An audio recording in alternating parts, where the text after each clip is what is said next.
So in this video is daily race A in the Toyota Aqua S. This is the setup. Fairly basic. I only put sort of like the really cheap stuff on it. I didn't really intend to run this race too much, but that's the setup. I've had to use quite a bit of ballast. You could get away without doing one of the weight reduction upgrades. But in this race, I qualified quite nicely. We're in 4th place. Looks like it's only really the top 4 that put any sort of decent time in. Just going to put the traction control on 2 just at the start. 2 is my default. I am on controller, so it's a little bit difficult with the acceleration, but switch that down to 0. And we've got the radar on. I always have the radar on during the races. So yeah, straight up into 2nd place. Yeah, just trying to get the slipstream. Just want to try and get as far ahead of everyone else as possible. I know it's only the first lap, but catching up with this one quite quickly. Go over to the left-hand side. I'm feeling that this car's going to be going on the racing line, but it's not. It seems to be not using the whole of the track. So I've seen that already. So that's something to remember for the next couple of laps. But there was a bit of a crash in the back, so feeling a bit nervous for this corner coming up. So find my braking point there, just let those 2 go. They seem to be fighting, and just do the undercut. So still in 2nd, just trying to drive how I usually would. Get rammed, unfortunately. Doesn't seem to get a penalty either, but still in 2nd. So at this point, I do just want to get away from the ones behind. I'm thinking that a nice smooth corner up here will help that a lot. So just finding where I need to drop the accelerator a little bit, trying to get down to about 75% throttle midway through that corner. I've got a nice exit on the outside, trying to see if I can get the slipstream. I think I am too far away, but I am catching. I did a nice exit out of that last corner. So yeah, slowly gaining, probably coming up to slipstream range around about now. But I've noticed again that this car in front's not using the whole of the track. It seems to be taking quite strange lines.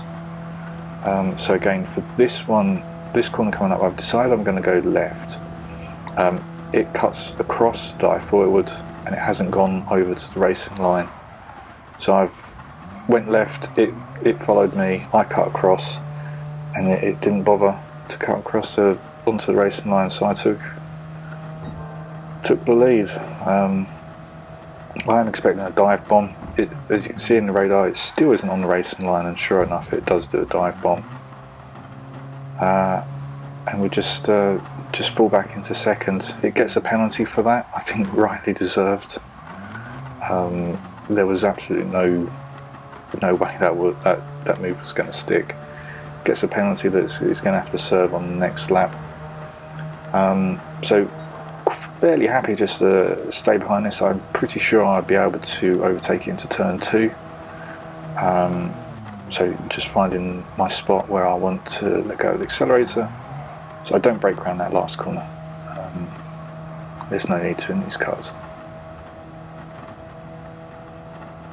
The exit's not ideal. I am going to have to use the slipstream the best I can.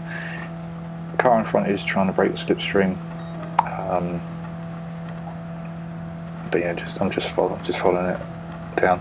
And again, it's not using the full width of the track.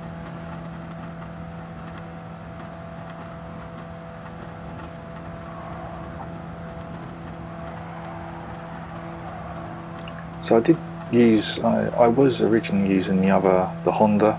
The Honda seems to be really good at qualifying because it's got the hybrid, so I find it's a little bit faster in qualifying.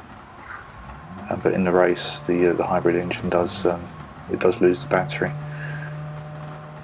The car in front smashes into the barrier. Doesn't get a penalty for that, although I'm pretty sure it did actually benefit from doing that. But just finding the usual braking spot. It seems to be braking really early and hard, this car in front now. It just seems to be wanting to park it on the apex. I am very cautious. I don't want to get a penalty, and unfortunately I do ram it. As I said, I think this player is trying to bait a penalty out of me, but serves its penalty, take the lead. So now heading into the the last corner of the penultimate lap.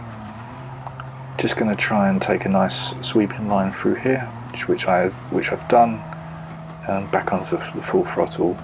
But unfortunately the car behind still is actually gaining. I think it does have a slipstream on me. I was tempted if I start weaving at this point, but I thought I just need to get away from the one in third, so it's just me against the German behind. So take a nice racing line. I'm not too concerned now about the car behind. Does seem to be catching on the straights, but I have managed to keep the gap during that corner. And I'm thinking this is the important corner coming up, so find my braking point, go around on the outside, and yeah, take that corner really nicely. Got a couple of temps up on it, and gone purple in that first sector as well. Just finding the braking point I'll gain for this corner.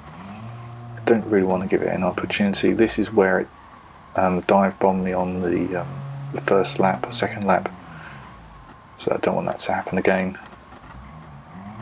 Just nice and smooth, make sure I don't go into any barriers, don't go over any white lines, get any unnecessary penalties.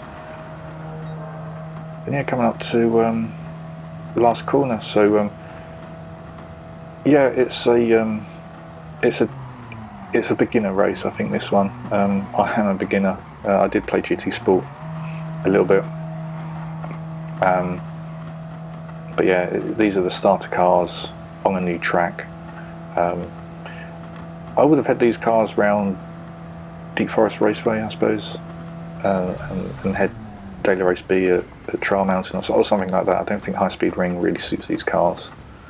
But yeah, we'll get first on that one. Yeah, a nice race. Just looking to see, you know, the Spaniard that I was racing at the start kept taking really strange lines and not using the racing line when he had that available to him, and outbraking himself. So used that to my advantage, played it nice and calm, and yeah, got the win in the end. Actually, I moved up from fourth up to win the race, and a clean race as well on top of that. So yeah, really good start to GT7 Sport mode.